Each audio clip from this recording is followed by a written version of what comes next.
Happy that in the citation, a few things have been mentioned about my contribution.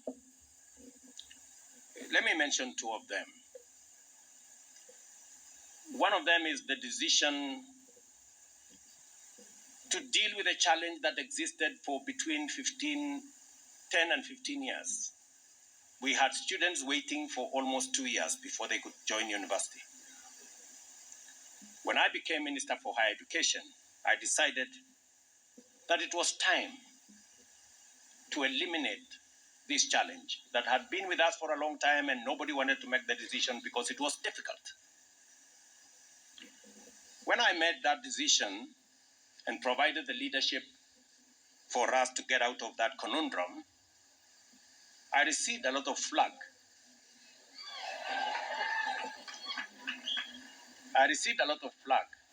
But because it was the right decision, we implemented it.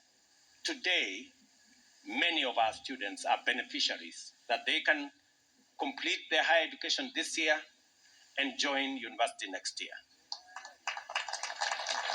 And we stopped the hemorrhage in our education system of many students who, staying at home for 2 years, ended up getting married and ended up not pursuing higher education.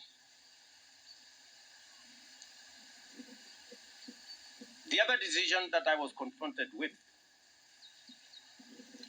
is the format of our education. For years, Kenya concentrated on formal education and very little of technical education. When I became Minister for Higher Education, and having assessed our skills audit and realized that we were way behind many countries in matters technical education, I began the journey to reposition technical education in our education system. I remember the Vice Chancellor of Moi University then writing an opinion in the newspaper and saying how wrong I was. But today, we have grown students in our technical education ecosystem from about 20,000 then in 2000, I think, and 9.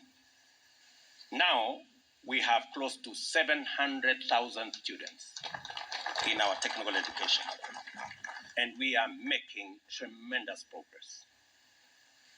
It was a difficult decision then. Today, we all share in its outcome. I know many people contributed, many people worked with us to make that a reality.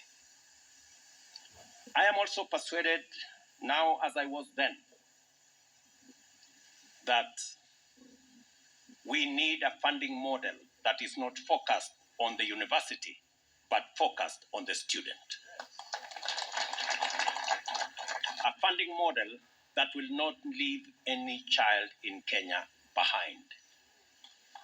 A funding model that recognizes that there are children from vulnerable families.